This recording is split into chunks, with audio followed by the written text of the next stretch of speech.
کسی زمانے میں ایک گاؤں میں ایک آدمی رہتا تھا۔ اس کا نام اسلم تھا۔ وہ رسیاں بیچ کر اپنا اور اپنے بیوی بچوں کا پیٹ پالتا۔ ایک روز اس کی دکان پر ایک سوداگر آیا۔ سوداگر کے ساتھ اس کا ایک دوست بھی تھا۔ اسلم ان کو رسے دکھانے لگا۔ سوداگر نے اپنے دوست سے کہا، میں نے اکثر لوگوں کو دیکھا ہے کہ وہ دنیا میں ترقی اس لیے کر جاتے ہیں کہ ان پہ قسمت اچانک مہربان ہو جاتی ہے۔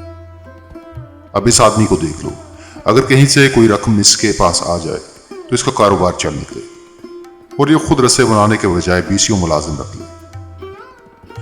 معاف کرنا جناب، اسلم نے ان کی باتوں میں دخل دیتے ہوئے کہا، آپ درست فرما رہے ہیں، لیکن میرے پاس اتنی رقم آئے گی کہاں سے؟ سوداگر بولا، دینے والی تو وہ پاک ذات ہے، اس نے مجھے بہت کچھ دیا ہے۔ جب میں کسی آدمی کو امداد کا حقدار سمجھتا ہوں تو اس کی ضرور مدد کرتا ہوں۔ یہ بتاؤ کہ تم کتنی رقم سے اپنا کاروبار شروع کر سکتے ہو؟ اسلم گھبرا گیا اور بولا، جناب عالی، مجھ غریب کے لیے تو صرف 20 اشرفیاں ہی کافی ہیں۔ سوداگر نے اپنے ہاتھ سے فوراً 20 اشرفیاں دی اور کہا، لو اپنا کام چلاؤ، دیکھیں قسمت کہاں تک تمہارا ساتھ دیتی۔ اس سے پہلے کہ اسلم کچھ عرض کرتا، وہ دونوں سوداگر جلدی سے باہر نکل گئے۔ اسلم کچھ دیر اشرفیوں کو حیرانی سے دیکھتا رہا، پھر گھر جا کر ان کو آٹے کے مٹکے میں چھپا کر رکھ دیا اور سو گیا۔ صبح اٹھ کر اس نے مٹکے کو دیکھا تو وہ غائب تھا۔ اس نے بیوی کو آواز دی، آٹے والا مٹکا کہاں ہے؟ وہ تو میں نے حجام کی بیوی کو دے کر اس سے مہندی لے لی۔ ارے احمق، اس میں تو 20 اشرفیاں تھی، جا اور بھاگ کر واپس لے آ۔ اسلم کی بیوی بھاگم بھاگ حجام کی بیوی کے پاس پہنچی تو معلوم ہوا کہ اس نے مٹکے کو کباڑ کی دکان پر بیچ دیا۔ بیوی منہ لٹکائے واپس آ گئی اور سارا ماجرا بیان کیا۔ اسلم سر پیٹ کر رہ گیا۔ ایک دن وہ دونوں سوداگر پھر دکان پر واپس آئے۔ انہوں نے دیکھا کہ دکان ویسے کی ویسی ہے۔ ان کے پوچھنے پر اسلم نے سارا ماجرا بیان کر دیا۔ فکر نہ کرو، سوداگر نے کہا، یہ لو 20 اشرفیاں، اور اس مرتبہ دیکھتے ہیں کہ تمہاری قسمت کہاں تک تمہارا ساتھ دیتی ہے۔ اسلم نے ان کا شکریہ ادا کیا اور وہ دونوں چل دیے۔ اس مرتبہ اسلم نے اپنی بیوی کو بتا دیا اور اشرفیاں اپنے بستر کے پہلو میں باندھ دیں اور سو گیا۔ اس کے بستر کے قریب ہی دیوار میں چوہوں کا بل تھا۔ رات کو چوہے اس کے بستر کے پہلو سے اشرفیاں نکال نکال کر اپنے بل کے اندر لے گئے۔ اسلم صبح اٹھا تو اس نے دیکھا کہ اشرفیاں تو غائب ہیں۔ وہ پھر سر پیٹ کر رہ گیا۔ چند روز بعد وہ دونوں سوداگر پھر اس کی دکان پر آئے۔ انہوں نے دیکھا کہ اس کی دکان کا حال ویسے کا ویسا ہی ہے۔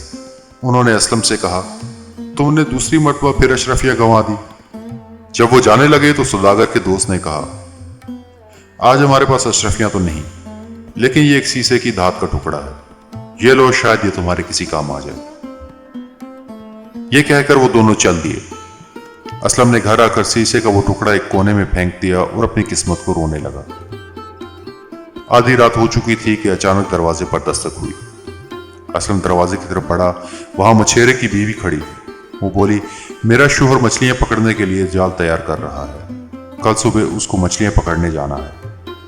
بھائی، کیا آپ کے پاس کوئی دھات کا ٹکڑا ہوگا؟ اسلم نے بغیر کچھ کہے سنے وہ شیشے کا ٹکڑا جو سوداگر کے دوست نے دیا تھا اٹھا کر اسے دے دیا۔ اگلے روز مچھیرے نے ہزاروں مچھلیاں پکڑی۔ پھر اس نے سب سے بڑی مچھلی دے کر اپنی بیوی کو اسلم کے گھر بھیجا۔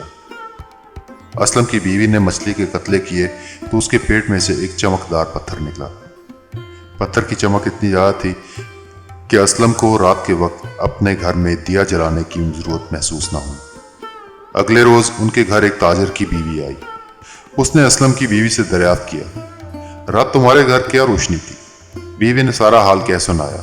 وہ کہنے لگی، اگر تم چاہو گی تو میں تمہیں 5 اشرفیاں دینے کے لیے تیار ہوں، وہ پتھر تم مجھے دے دو۔ اسلم کی بیوی نے کہا، میں اپنے شوہر سے پوچھ کر بتاؤں گی، تم کل آ جانا۔ اسلم گھر آیا تو اس کی بیوی نے سارا ماجرا بیان کر دیا۔ اسلم کہنے لگا، تم نے اچھا کیا کہ یہ پتھر اس کو نہیں دیا، وہ اس کی قیمت 5 اشرفیاں لگا رہی ہے، یقیناً یہ پتھر قیمتی ہوگا، کل آئے گی تو تم انکار کر دینا۔ اگلے روز جب تاجر کی عورت آئی تو اسلم بھی گھر میں تھا۔ اس نے وہ پتھر دینے سے انکار کیا، لیکن عورت سودے بازی کرنے لگی۔ آخر تانگ آ کے اسلم نے عورت سے کہا کہ اگر تمہارے پاس 1000 اشرفیاں ہیں تو وہ دے دو اور یہ لے لو۔ منظور ہے، عورت نے کہا۔ وہ فوراً گھر جا کر 1000 اشرفیاں لے کر آ گئی اور پتھر لے گئی۔ اب اسلم 1000 اشرفیوں کا مالک تھا۔ اس کا کاروبار دن بدن ترقی کی طرف گامزن تھا۔ ایک دن وہی سوداگر دوبارہ آیا تو اسلم کے ٹھاٹ باٹ دیکھ کر حیران رہ گیا۔ تقدیر کے کھیل نرالے۔ جو کام اشرفیاں نہ کر سکیں وہ سیسے کے ایک بیکار ٹکڑے نے کر دکھایا۔